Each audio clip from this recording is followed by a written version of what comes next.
So last fall, I had the really exciting and unique opportunity to visit Greece and study abroad there with Western's Honors College's very own Dr. Tristan Goldman. And one moment that has stayed with me ever since I experienced it was when we visited the National Museum of Archaeology in Athens, Greece. There was an exhibit about something called the Antikythera mechanism, which is widely regarded in the scientific world as the oldest computer that humans ever built. And this was a device that on the front side you could input the position of the sun and the moon at any given day that you were looking at. And then on the back it would calculate the positions of the planets and the positions of the sun and the moon in relationship with each other at that point. It would calculate when the next solar and lunar eclipses would happen. This is where technology started in a modern sense of how we consider it. And so in this museum, right, they have this relic. And right next to this display case that houses the oldest piece of the oldest computer that humans have ever built, they had a little Greek flag and a plaque that said, "This flag flew with Apollo 11 and was gifted to the Kingdom of Greece by Richard Nixon, who was the president at that time." And alongside the flag in that little display case, right next to it, they had pieces of moon rock. And so, of course, as an aspiring scientist, as an aspiring physicist and astronomer, right, I see this relic of kind of where we started in terms of technology right next to, a memento of arguably the greatest achievement that humans have ever made in terms of scientific discovery and exploration. And I think about these humans, 3,000, 2,000 years ago, being curious about the world around them and wanting to, make a device that explains what they see and tries to calculate the different phenomena that they're witnessing. And I think about going back in time and telling them, hey, that bright object up in the sky that you're using for this calculator, this computer, we got there. And we only got there because of you and because of the legacy that you created, this legacy of exploration and creation and creativity and imagination and discovery. If it hadn't been for humans 3,000 years ago and 2,000 years ago and 1,000 years ago, over and over again throughout the span of human history, if it hadn't been for that continuing legacy of exploration and just wanting to know more about the world around them, we never would have gotten to the moon. We never would have built the rocket ship. We never would have discovered the DNA helix. We never would have accomplished everything that we have in the modern day in terms of scientific progress because we wouldn't have the legacy to build off of that our ancestors created.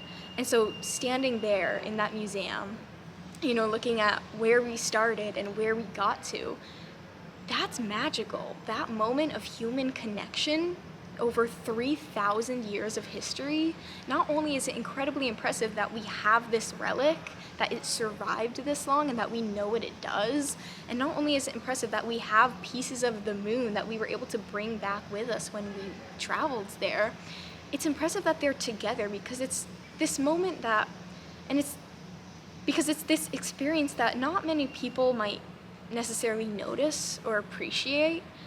But for me, that was the most impactful moment I've ever seen in my life because it inspires me to continue this legacy of creation and discovery and pushing towards new frontiers and new boundaries. And I can only hope that one day in the future, in the near future, we might be able to add more to that display and say, hey, this is where we started, but we're still going, and it's only because of these people that we are still going, and it's thanks to them and their discovery and their passion and creation that we've been able to progress the rest of the way in human history. Again, it's a testament to how long and how far and how hard we have worked to get to the point where we are today in humanity.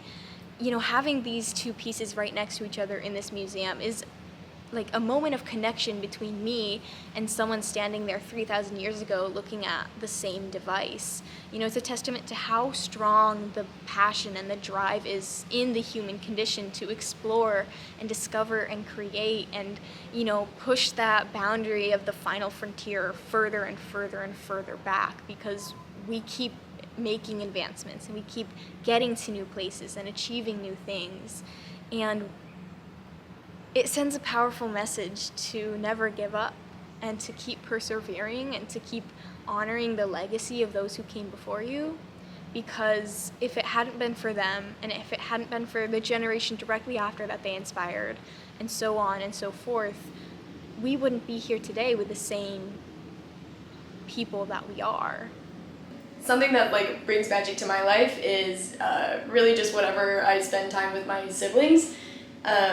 Like, obviously there's a connection by blood, but it's just such a deep connection growing up with someone, where you're always around each other, and obviously for some people that's really annoying, but when I like got a little older and realized that like my siblings are my best friends, it was just magical to like spend time with them, and like have my little brother look up to me or go to my sister when I need something and she's able to help me.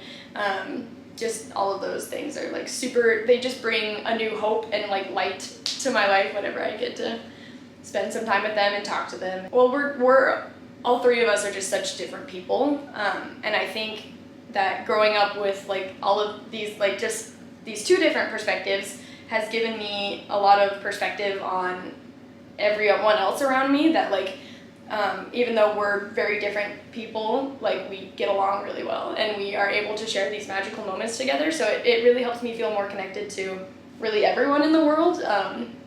And like when I was, my sister came out when I was like in 6th grade, I think, maybe 8th grade, somewhere around there. It challenged my perspective on like my religion and my beliefs, and then I realized she's a person and she's my sister and I love her, and she is still like, she hasn't changed, she's still the same person, I just have some new information about her, and I think that really helped open up my entire perspective to the entire world on so many different beliefs, and just allowing people to be themselves and loving them for who they are, and just really that interconnectedness, it helped like open up that entire world of just being able to relate to people, which is something I've kind of always struggled with. So yeah. Wait.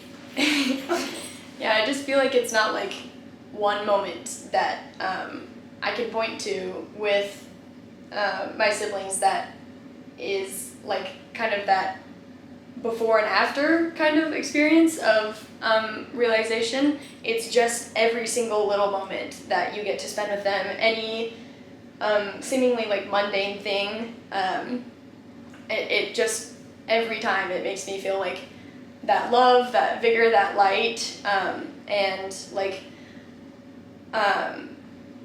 just I want to be in this world, I want to improve this world, obviously for like everyone, but it's nice to have like a point of reference with like these two people that I grew up with and that I love, and like these like specific points of reference that like every single time I see them, it builds up that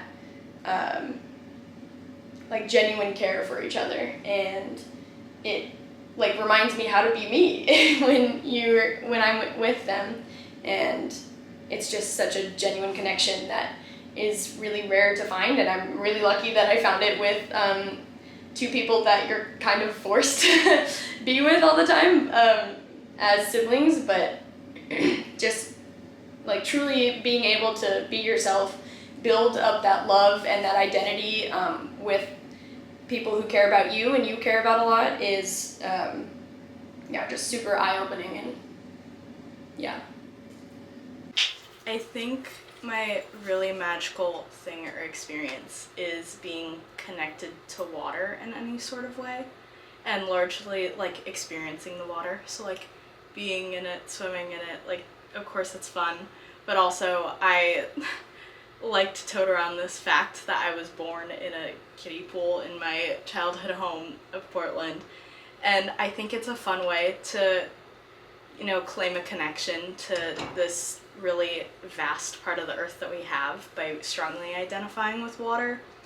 I just also deeply identify with the river that runs through Portland and how that's kind of shaped my identity of living on the east side of Portland. I think it can be really beautiful to let water influence and shape your life in a way like that, like I've allowed myself to do, just because to allow something so ever-changing and powerful to feel like a larger presence to you. Like, the ocean and water isn't a sentient being, and people don't believe it as that, but I feel like we kind of regard the ocean to have a soul, and we personify it in such a way that it's created like a larger character, even in the like world's collective of thinking. So I like to think that when I go back to the water and I go and get to swim, I can like, again, also feel like my most childlike self, where a lot of my memories were running around in the river or the ocean, but also I just get to be connected to the earth and have fun and have my silly little connection back to my birth.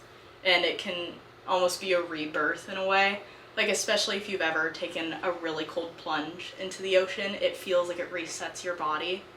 I think I try to take some of that into my life whenever I can, of like taking that plunge and wanting to go into the water and letting it reset you. There was this one day where I was sitting in one of the nets in the Arb that someone put up, and it was kind of cold, but not too cold. You know, I was in a sweater and a scarf, but I didn't need a bunch of layers. And recently, Hosier had put out his cover of "Do I Want to Know" by the Arctic Monkeys, I think. He put that out on Spotify, and I was playing it out loud, which is kind of rare because I normally listen to things in my headphones. But I was playing it out loud, and I could still hear all of the sounds around me, like the trees and everything. And there was kind of this moment where I was listening to this super peaceful song, and the sun, it was the time of day where the sun started to shine directly kind of like on me through the trees, and at the same time the wind came through and was rustling the leaves and this like hill of ferns, and it was a moment of peace that I haven't really felt before. And being not from here, it was a cool moment of like connection to the space that I am in, that I exist in, and how unreal it feels to be up here. And it also kind of reminded me of home at the same time, because my mom has a tattoo of a fern on her back. So it was the way that the like slightest little movement in nature both made me feel like out of this world and also the most grounded I had felt in a really long time. Because college is scary. College is, you're moving to a new place. Well, maybe you're moving, but and so it can feel like you're kind of drifting a little bit. But I think moments like that in nature specifically are really, really special to experience. What was the difference then in spending time in nature here versus spending time in nature at home? Why did being here trigger that feeling for you? I think it's because I'm closer to nature up here. Like, at home, I'm from a very suburban area, so you have to drive a little bit to get to it, but here it's quite literally in my backyard, and there's only been a few times where I've really taken the chance to like solo explore what is right in my backyard, and I didn't really get to do that at home. I could have, but I didn't.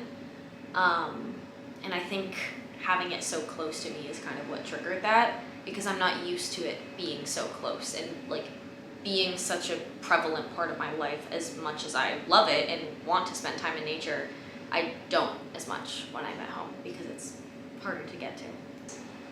At home, like my hometown, it's a place that I was given, and it's a place that grew up with me. But coming here, this is kind of a home that I had to make. And I think nature being such a huge part of that is part of the reason why I chose to make my home here. Because I wanted that feeling that I get when I have that alone time in nature with the sun and the wind. I wanted that to be part of what my like new definition of home is.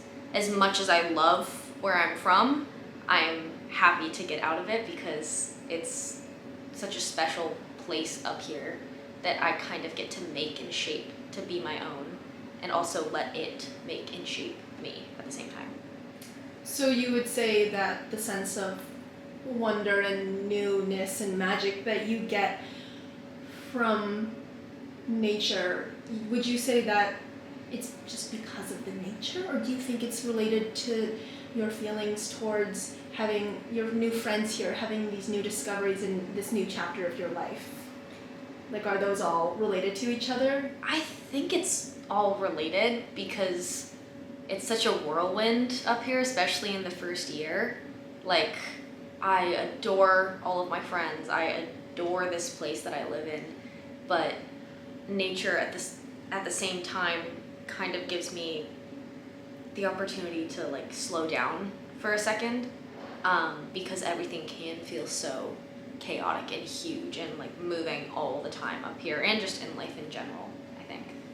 So nature is kind of like your reflection point, so that you can, in a way, you're able to look at what you're doing, what you are doing, what you are going to do, what you've done, just... Yeah. Okay. Yeah. Thank you.